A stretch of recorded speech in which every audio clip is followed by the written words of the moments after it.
नमस्कार मित्रों, संस्कृत साहित्य एवं संस्कृति के चैनल पे महाभारत की श्रेष्ठ कथाओं में मैं डॉक्टर हरिनिवास आप सबका स्वागत करता हूं। बड़ा ही सुंदर कथा प्रसंग चल रहा है। क्षत्रिय राजाओं का वर्णन चल रहा है। उसमें महाराज शिवी की कथा आई और जैसे ही महाराज शिवी की कथा आई, नारद मुनि वहां उपस्थित थे।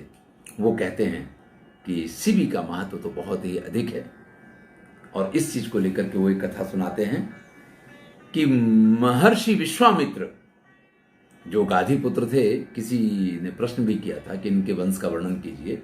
अगर वो रेगुलर हैं तो देख सकते हैं, उनको इस वंश का वर्णन मालूम पड़ जाएगा। तो विश्वामित्र के पुत्र अष्टक, उन्होंने एक अश्वमेध यज्ञ का आयोजन किया। इस अश्वमेध यज्ञ में बहुत सारे राजा आए, जैसा कि परंपरा है। उनके जो 3 भाई हैं, वो 3 भाई भी इसमें आते हैं, प्रतर्दन, वसुमना और ये औशीनर शिवी। ये तीनों भाई भी वहां आए।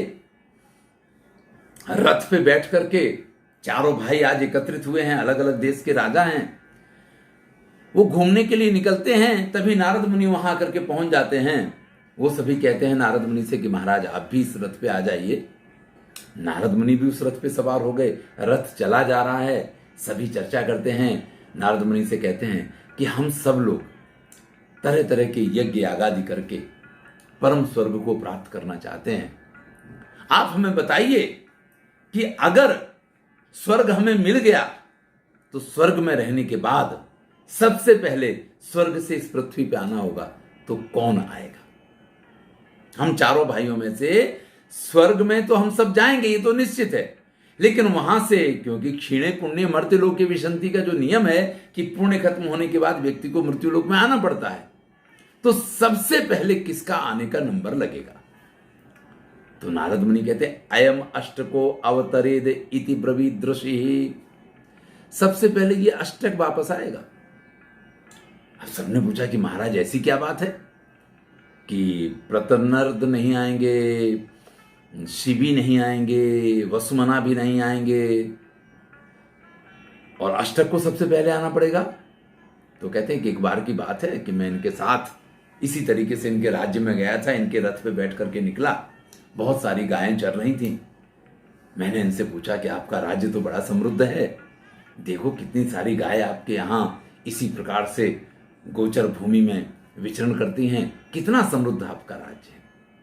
तो इन्होंने मुझसे कहा था मया नृशिष्टा इत्येता तेनैव स्वयं श्लाघयति कथिते, ये सब मेरी ही दान की हुई गायें हैं। तो इस प्रकार से अपने स्वयं के किए हुए दान की प्रशंसा करने के कारण सबसे पहले इन्हीं को पृथ्वी पर आना होगा। अगर आप दान करते हैं तो आप उसका वखान नहीं कर सकते हैं। अगर आप दान करने के बाद उसका वखान करते हैं, महाराज ययाति की कथा आती है कि स्वर्ग में उनका डेरा जम गया था। देवता भी इस चीज से परेशान थे कि इन्होंने इतना दान धर्म किया है कि स्वर्ग में बस इनकी वापसी नहीं हो रही मृत्यु लोक पे। तो तब यही कहा गया उनसे। 2-4 ऋषि बैठ गए उनके पास और उनसे पूछा कि महाराज आप इतने श्रेष्ठ कैसे बने? तब उन्होंने अपनी कथाएं कहनी शुरू कर दी, अपनी प्रशंसा अपने आप शुरू कर दी। और इसकी वजह से जैसे ही उन्होंने अपनी प्रशंसा की, उनके सारे पुण्य क्षीण हो गए और उनको मृत्यु लोक में आना पड़ा था। तो ये सबसे पहले जो अष्टक हैं, विश्वामित्र के पुत्र हैं ये चारों, ये अष्टक सबसे पहले इस पृथ्वी पे आएंगे, क्योंकि ये जो दान दिया है इन्होंने, इस दान का इन्होंने वर्णन किया है, ये इसकी प्रशंसा खुद की करते हैं और जो आत्मश्लाघा करता है सबसे पहले उसी को आना पड़ेगा। चलिए, अष्टक की बात पूरी हो गई। तो इसके बाद किसका नंबर आएगा? तो उन्होंने कहा कि इसके बाद तो जो प्रतर्दन है उनका नंबर आएगा। तो उन्होंने कहा कि प्रतर्दन का नंबर क्यों आएगा? तो बोले एक बार की बात है कि अपने रथ पे बैठ करके चले जा रहे थे। रथ में 4-4 घोड़े जुते हुए थे। एक ब्राह्मण बीच में आ गया और उसने कहा इनसे कि महाराज मुझे घोड़े की बहुत जरूरत है, आप मुझे एक अश्व दे दीजिए।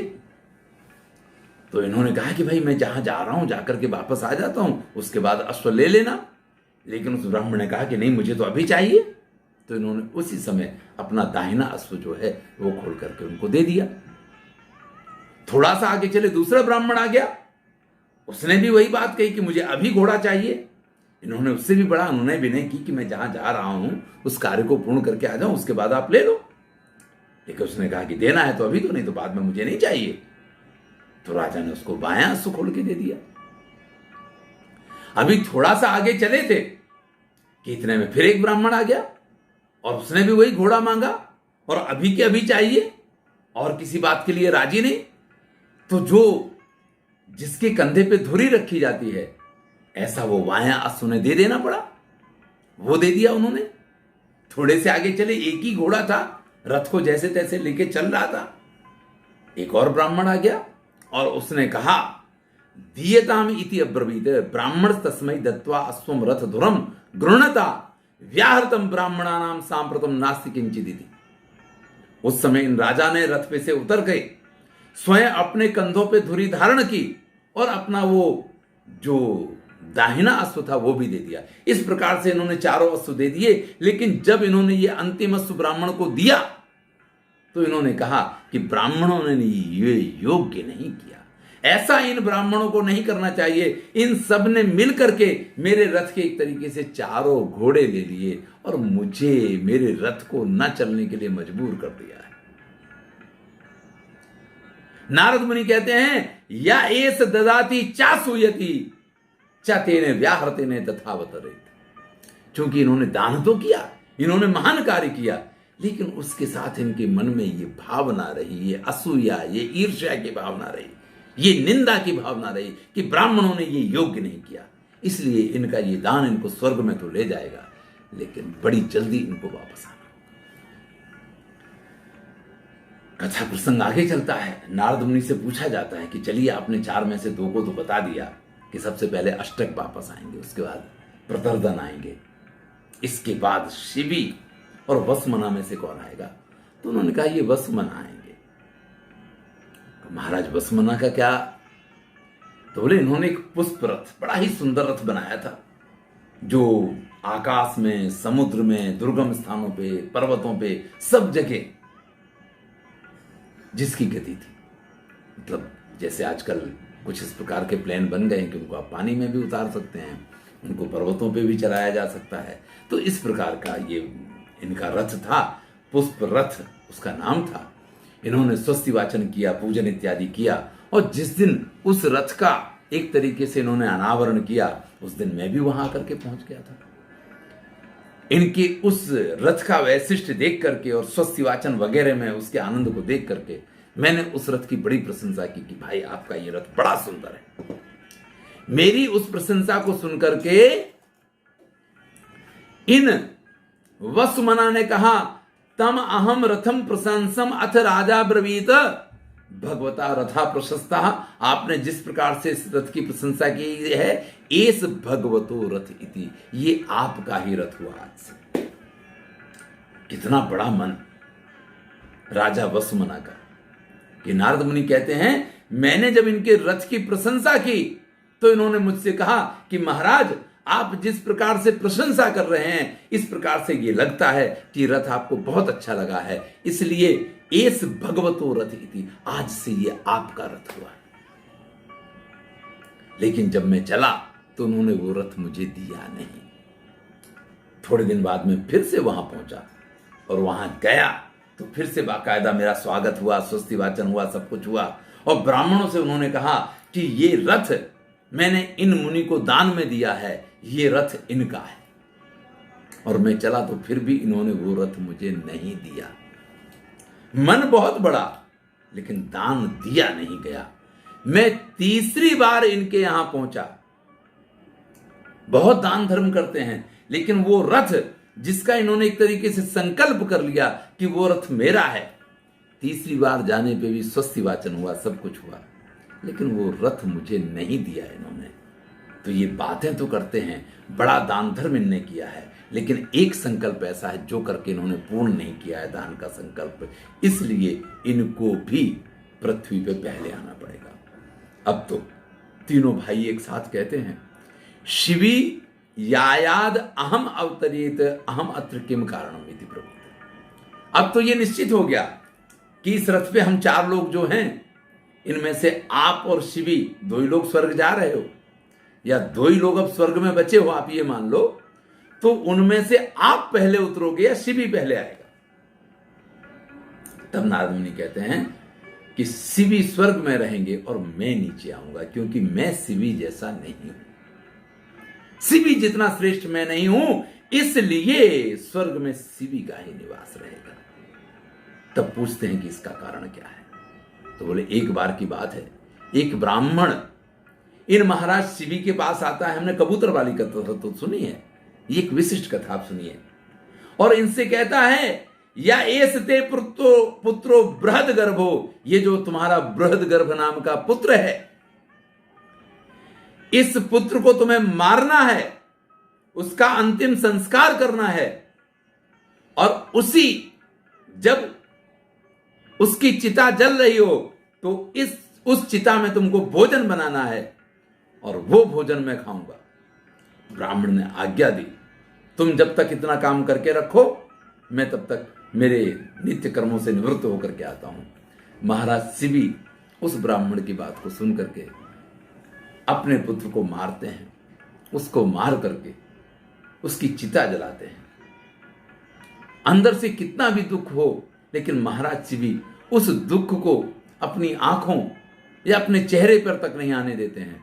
वहां पे उनके लिए भोजन बना के, ब्राह्मण के लिए, उस भोजन को अपने सिर पे रख करके वहां से निकलते हैं उस ब्राह्मण को ढूंढने के लिए कि वो कहां है ब्राह्मण। जब ब्राह्मण को ढूंढ रहे होते हैं तो एक सेवक दौड़ के आता है और महाराज शिवी से ये कहता है कि वो ब्राह्मण जो है बड़ा अनर्गल प्रलाप करते हुए आपके कोषागार में, आपकी अश्वशाला में, आपकी गौशाला में, आपके भवन में चारों तरफ आग लगाता हुआ घूम रहा है। उसने सब जगह आग लगा दी है, सब धू धू करके जल रहा है। महाराज शिवी को ये समाचार मिले।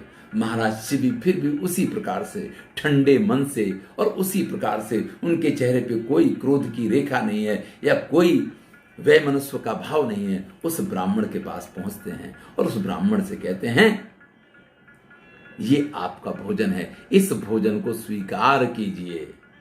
तब वो ब्राह्मण कहता है, त्वम एव एतद असानेति, अरे ये भोजन मैं थोड़ी करने वाला हूं, ये भोजन तो आपको ही करना है, तुम ही खाओ इस भोजन को।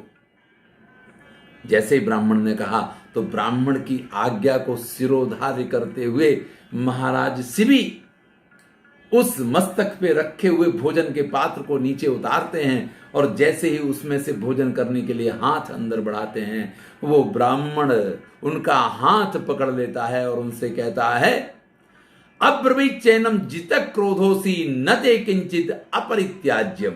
अरे भाई, मैंने आपके साथ इतना दुर्व्यवहार किया है, लेकिन क्या आपका क्रोध के ऊपर काबू है? आपने क्रोध पे कितना विजय प्राप्त कर रखा है। महाराज, आपके जैसा श्रेष्ठ इस संसार में दूसरा कोई नहीं है।